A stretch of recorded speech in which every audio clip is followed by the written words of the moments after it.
Welcome to Chapter 8, The Americas. So we're going to start with South America, then go to Central, and then North America. So we're going to break it up into those three parts. You'll have oftentimes heard the phrase pre-Columbian to refer to some of these civilizations that we are going to talk about. That just literally means pre or before Columbus. Another term you need to know is shaman. Shaman is a priest or medicine man. And in most of these cultures, he is able to pass between this world, the terrestrial world, and the celestial world, or the world beyond. Let's start again in South America with the Central Andes region. We're going to start off with Chaban de Huantar. It's at 10,330 feet in elevation.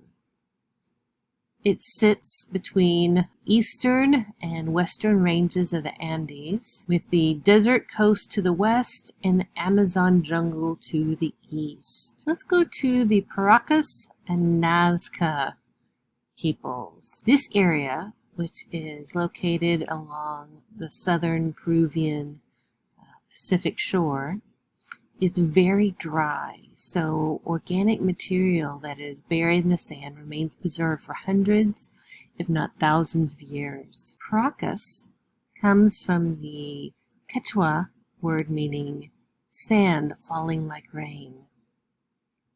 The Paracas culture flourished on the South Pacific coast of the Central Andes in what is now Peru from around 600 to 150 BC.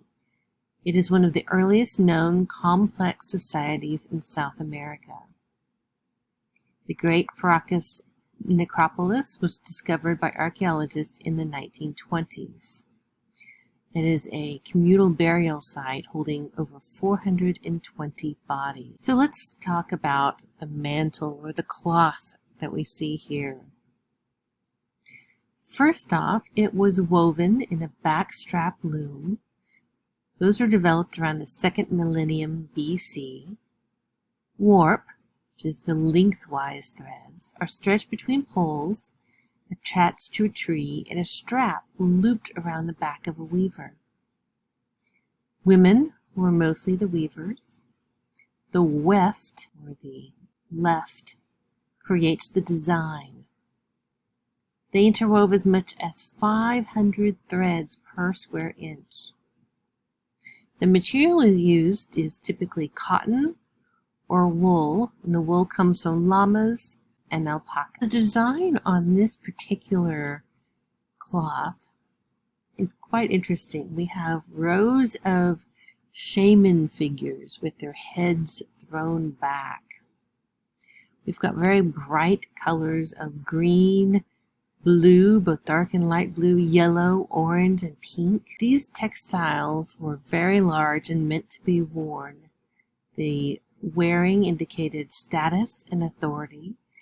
Some of these textiles were over 34 meters long. You can see on the description that it says camelid fiber. That means that the wool is probably from a llama or alpaca. When it talks about plant fiber, that's typically cotton. So it's thought that some of these figures are shamans, that's why they're kind of flying in this almost supernatural way. Here you can see them a little bit clearer. You can see all of these figures going all the way around. You'll also notice the border doesn't quite match up at the ends.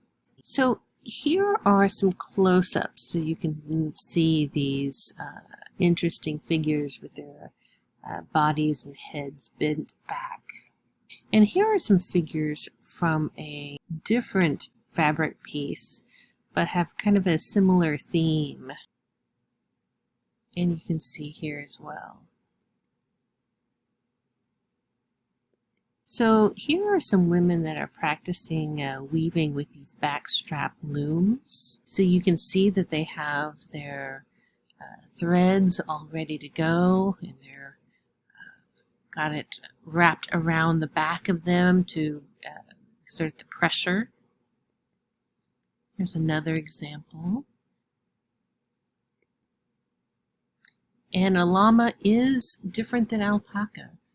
And those that you meet from South America will definitely let you know that they are very different animals. Llamas are actually much more aggressive than alpacas.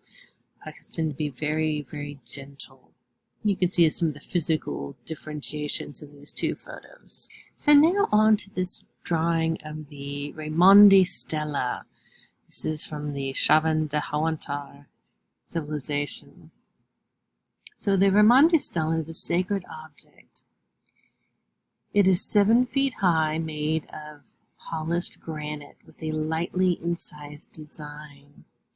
Now, your book decided to include just the drawing, partly because this is what the actual stela looks like, so it's a bit hard to decipher. So the image depicts a fearsome deity holding 2 huacama cacti.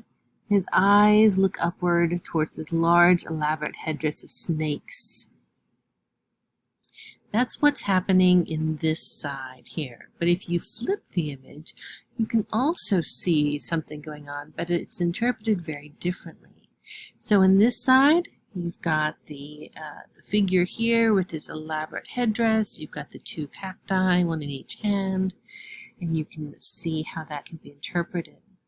So when you flip it, the headdress can then be read as a stacked row of smiling, fanged faces. So eye here, nose, and you've got these kind of fangs coming out. So we have a face here, a face here, and a face here. So you have these 3 faces instead of the elaborate headdress. The deity's face is then turned into the face of a smiling reptile, like a crocodile, as you can see here. So kind of an interesting aspect with this stela, that it can be read 2 different directions. The Nazca geoglyphs. These are located on the south coast of Peru and were created somewhere between the 3rd and 5th century CE. Geoglyphs, that literally means earth writing. The Nazca culture was on the coastal plain of southern Peru and was around from around 200 BC to 600 CE. They drew the lines by attaching parallel sets of long cords to stakes in the ground to define pathways, and removed the layers of dark surface pebbles along his path to reveal the lighter sand beneath. Some of these images are over 400 feet long, some of the straight lines over 1,000 feet long, and terminate in piles of stone. So there's a lot of different symbols. Many of them are animals, as you can see. We've also got some geometric shapes. There's a hummingbird example here that is over 300 feet in length. So these are filling an area of approximately 200 square miles. So again, these are created by removing the dark stones that you can see are all over. Those have a dark patina on them. And then the lighter seen beneath. But then they actually stacked the darker pebbles along the outline. So they have a dark outline on these. Again, the straight lines could be created by extending cords, one on each side of the line between 2 wooden stakes. We know that they use this, at least on some of them, because some of the materials have been recovered from these sites. Spirals would be formed by releasing slack in a cord as workers moved around in a circular path, moving further and further from the center where the spiraling line begins. For animals, an image might be based on a gridded drawing or textile model that was enlarged on the desert floor where the lines were staked out to create the figure. Some people have thought that these had an astronomical interpretation. Some say that these are deities, or that these have to do with a calendar for farming, or even represented ceremonial walkways. these. Some thought that people, specifically a shaman, was meant to walk the outline of these, especially with the use of hallucinogen. We do know that some ancient underground water channels are sometimes marked on the surface by these Nazca geoglyphs, particularly at the points of intersection. Offerings have also been found at these points, including conch shells. Here's a few more. The spider, alien. Now we go on to the Moche and Chan Chan civilizations. Start with the Moche. The Moche were in Peru's northern coast between 200 and 900 CE. The elite were buried with grave goods that included stirrup spout vessels such as this. You will notice that they oftentimes have faces on them, as you can see here. These are mold made and are painted using cream, red-brown, or red-orange, and a black. These are thin-walled vessels painted in slip. And the people from the southern Moche area tended to be the experts in ceramics. Stirrup spout refers to this part right here. This is the stirrup and spout. Here's one that is located in the museum's collection. Because they are mold made, there will be several using the same face. This is actually a reconstruction drawing of a painted stirrup spout burial vessel. This is from the middle Moche culture. The northern Moche are known for their metalwork. These were found in the tombs of Sipan, and they were known for working gold and silver. You'll see that here in a minute. They were known for hammering, soldering, and setting stones, as well as developing a process to make a copper-gold alloy appear to be solid gold, a technique that is known as depletion gilding. This is the map of Chan Chan. So the Moche Empire fragmented and then reconsolidated and expanded under Chimu. The Chimu capital was at Chan Chan. It had a population of 50,000 people and covered 20 square miles. So let's talk about the Lord of Sipan. This is a well-known burial of the area. The Lord of Sipan was around 35 to 45 years old at the time of his death, which was around 290 CE. He ruled the Lambayeque Valley in the late 3rd century, and he was found adorned with all sorts of ornaments. He had gold, silver, and copper jewelry, an enormous crescent headdress with a plume of feathers, a face mask, several pectoral pieces composed of hundreds of shell beads, necklaces, nose rings, earrings, a gold and silver scepter, banners of gilded metal sewn onto cotton cloth, and 2 back flaps, which are trapezoidal sheets of beaten gold that warriors wore attached to the back of their costumes. Necklaces were made with beads of gold and silver in the shape of mani, or peanuts.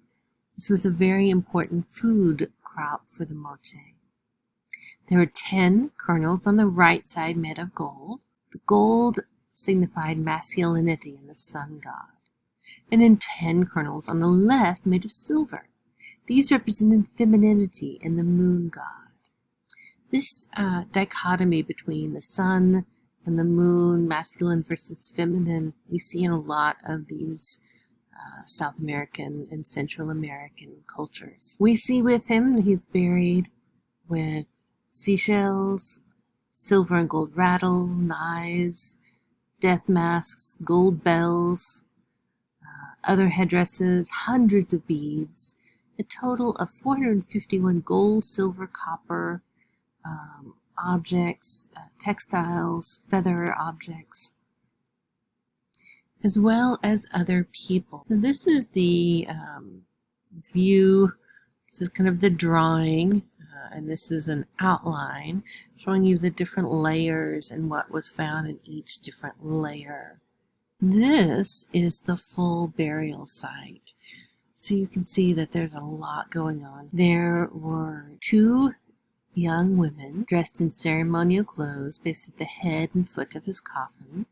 These are possibly wives or concubines. There are two males with amputated feet on the long sides. So we've got a woman here, and then we've got the men on either side there. These are possibly warriors who were sacrificed to accompany their lord on the afterlife. A child of about 9 or 10 was also placed in towards the head of his coffin here. And then we have a third male along the roof line here. And then another one over here that's actually sitting in this niche that's overlooking the chamber. There's also a dog, which was probably a pet, and then 2 llamas, which were most likely offerings. And this is a photo of the actual burial site. You can see some of the ornaments that he had. Tiahuanaco, Gateway of the Sun.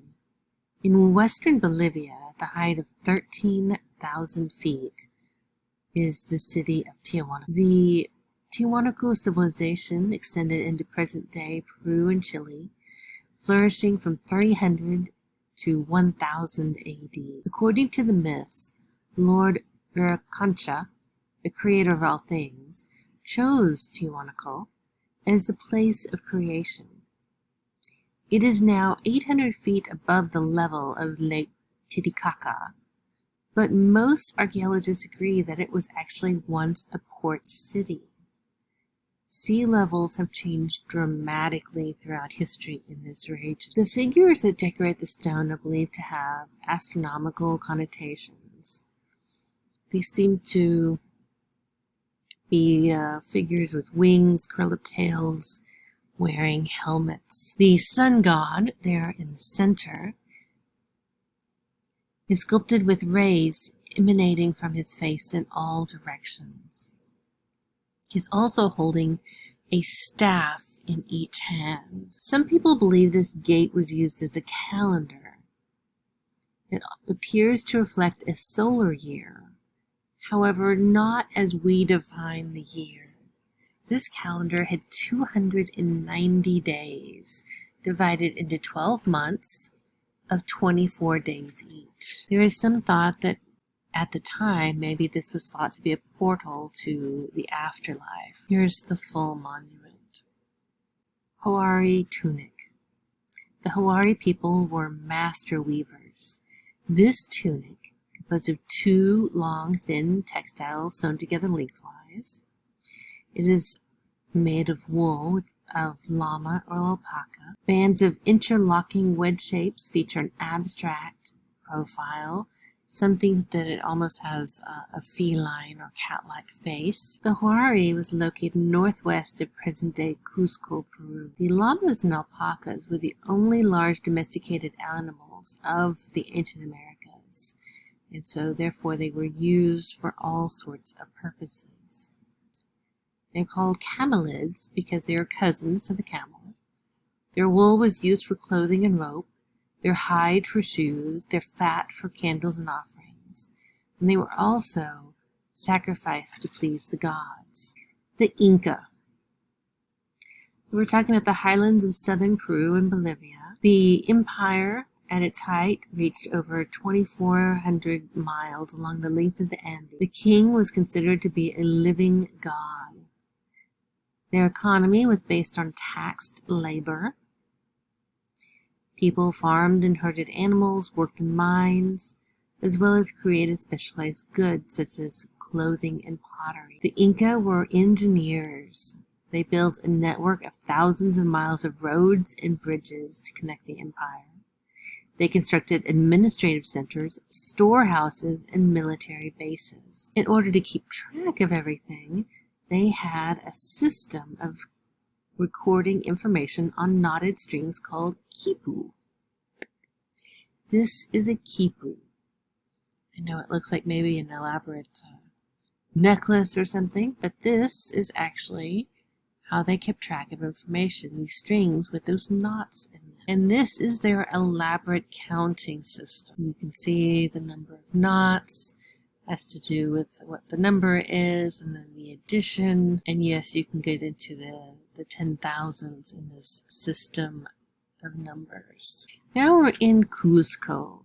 This is the capital. Radiating from the central plaza is 4 main Inca roads that led to the 4 corners of the empire. The city consisted of temples, palaces, and residences, places for the bodies of the dead rulers. This was the center, the hub of the empire. The most sacred building in Cuzco was the Quirchancha, a temple devoted to the sun. Its stone walls were covered in sheets of gold to reflect the sun's light. From this temple, a system of 41 sight lines radiated outwards, dividing the surrounded landscape like slices of pie. And there were over 300 shrines situated on these lines. Cuzco was on an elevation of 11,200 feet. It was an axis mundi, the center of existence. The interesting thing about Cuzco is the masonry or stonework. You'll notice here that the stonework almost seems to be pillow-like. There's a slightly beveled edge to these stones. Also, there's no mortar holding them together. They moved these giant stones, and you can see how large these stones are compared to the people sitting here. So you can see an idea of just how large these stones are. Some of these stones weigh over 100 tons. So these stones would have been moved by suspending the stone from a tripod using strong ropes, then swinging it back and forth to grind its way between stones. You'll also notice that doors and windows tend to have a trapezoidal shape in the architecture. Here's a close-up of another wall with these kind of pillow-like or beveled edged stones.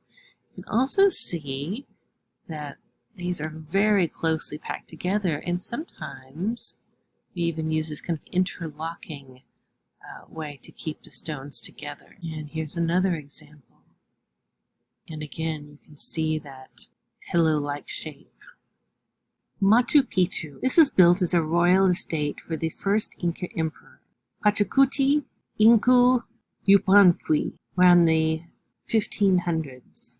This was on a mountainside overlooking the Urubamba River. It was approximately a 3 days walk from the capital of Cuzco in a almost 3,000 foot lower in elevation area.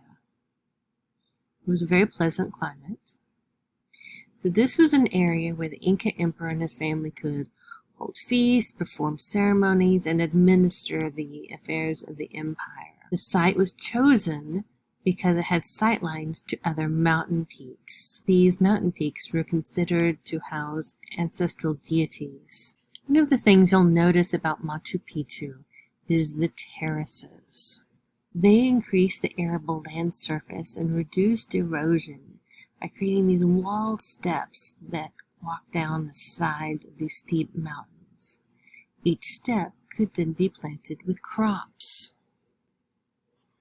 So here is a perfect example of that. So each of these steps, if you will, would have been planted with crops.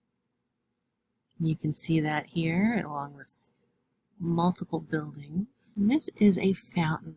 Managing the water system was also very important in order to make this a successful city. So they used a system of stone channels that drains water from rainfall and from a nearby spring.